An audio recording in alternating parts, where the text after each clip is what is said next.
छठ के दिन, छठ तिथि श्राद्ध के महीने में, श्राद्ध में 16 दिन के अंदर जब छठ आए, षष्ठी आए, उस छठ के दिन शायद उम्र क्या ना की उम्र ही छठ होना चाहिए। छठ के दिन मेरे पितरों की मोक्ष के लिए आज भी शिव महापुराण की कथा कहती है, अगर दुनिया के लोग तुमसे कह दे कि पितर दोष है, तुम्हारी बेटी की शादी नहीं हो रही, तुम्हारे बेटे की शादी नहीं हो रही, तुम्हारे यहाँ ये तकलीफ आ रही, वंश नहीं बढ़ रहा, बच्चे नहीं हो रहा है, घर में तकलीफ हो रही है, कोई कहे पितृदोष पितृदोष पितृदोष, सीधा एक काम करिए, सीधा एक काम, छठ के दिन,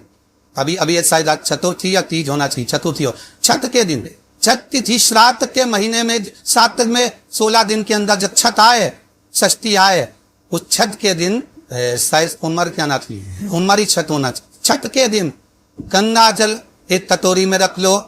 गंगा जल नहीं हो तो कटोरी के अंदर जल और उसमें बेलपत्र डाल के रख लो। उस गंगा जल को अपना जो पानी का मटका होता है, हंडा होता है, घर में पानी पीने की जगह होती है, उस कटोरी को वहां रख दो और छठ के दिन रखकर सप्तमी के दिन उस कटोरी को उठाकर उसका जल अपने घर में घुमाकर शंकर के शिवलिंग पर समर्पित कर दो। दुनिया का कैसा भी पितृ दोष होगा वो समाप्त हो जाएगा। कामना कर कर छठ के दिन जिस लड़का लड़की का विवाह ना हो, सोमवार की छठ पड़ेगी, जिस बच्चे का विवाह ना हो, अगर अशोक सुंदरी की जगह पर छठ के दिन अगर कोई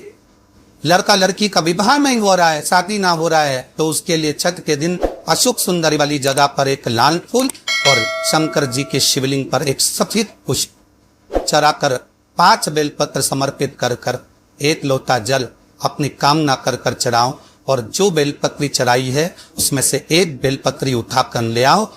बाबा संबंध पक्का कराकर ही रहे। अगला श्राद्ध जब आएगा आप अपनी धर्म पत्नी के साथ मिलकर शिव की आराधना कर रहे हैं। एक बात अपने ध्यान में रखिएगा,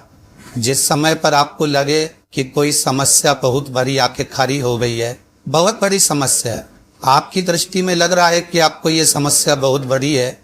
आपकी दृष्टि में आपको ऐसा महसूस हो रहा है कि ये समस्या बहुत बड़ी है और इसका कोई हल नहीं निकल रहा, सब जगह से होकर आ गए, हर जगह जाकर निवेदन कर लिया, विनती कर ली और वो समस्या आपको लगता है कि बहुत बड़ी है, तो शिव महापुराण की कथा कहती है बेलपत्री के पैर के नीचे एक छोटा सा शिवलिंग का निर्माण कर। काय का निर्माण करना है? शिवलिंग। बेलपत्री के पैर के नीचे आप अगर सोचो कि भाई मैं ब्राह्मण हूँ, सफेद मिट्टी का शिवलिंग बनाना है, क्षत्रिय हूँ, लाल मिट्टी का शिवलिंग बनाना है, या वैश्य हूँ, पीली मिट्टी का शिवलिंग बनाना है, या शूद्र हूँ तो काली मिट्टी का शिवलिंग का निर्माण करना है। शिव महापुराण की कथा कहती है, लिंग पुराण कहती है, नर्मदा पुराण कहती है कि बेलपत्री के पेड़ के नीचे आप जिस शिवलिंग का निर्माण करें उसके लिए आपका वर्ण नहीं देखना, आपको तो बेलपत्री के नीचे की ही मिट्टी ले ले, फिर वो जिस कलर, अगर आप घर में शिवलिंग का निर्माण कर रहे हो तो आपको वर्ण देखकर मिट्टी लेना है कि हम ब्राह्मण है तो सफेद मिट्टी का शिवलिंग बना ले, वैश्य है पीली मिट्टी का बनाने, क्षत्रिय लाल मिट्टी का बनाने, शूद्र है तो काली मिट्टी का बनाए।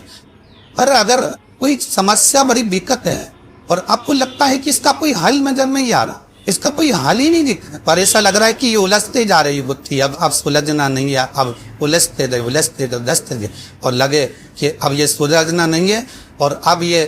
कोई, हमने कितनों को बोला कोई नहीं सुलझा सका, हमने बहुत फोर्स सब लगा लिया, अब एक बेलपत्री के पेड़ के नीचे शिवलिंग का निर्माण कर और महाराज 5 सफेद फूल, थोड़ी सी काली तिल, एक यज्ञोपवीत, पंचामृत स्नान कराने के बाद बाबा को समर्पित कर कर, बाबा से निवेदन कर कर, घी का दिया लगाकर विनती कर कर, उस शिवलिंग से निवेदन कर कर बाबा को अर्ध परिक्रमा देना। बेलपत्री कितनी परिक्रमा देना है? आदि परिक्रमा बेलपत्री की। आदि परिक्रमा कैसे? जैसे शिवलिंग का निर्माण आप तैयार करा तो सामने भीतर अगर आप उठे हो तो आधा बेलपत्र के पीछे जाना और वापिस लौट कर आ जाए, पूर्ण परिक्रमा नहीं, अर्ध परिक्रमा कर कर शिवलिंग को नमन कर कर, दीप जब ठंडा हो जाए शिवलिंग को उठाकर निवेदन कर कर विश्राम कर दीजिए। उस कार्य को बोलकर शिवलिंग को जल में विसर्जन करना। कौन सा कार्य जो सब दूर से आप हार गए उन लड़ा कि आप इसके सिवाय कोई सार्थक बनेंगे, तब करना ही हो। बाबा से निवेदन कर कर आओ। मुझे विश्वास है ज्यादा से ज्यादा अगर समय मेरे बाबा ने लिया ना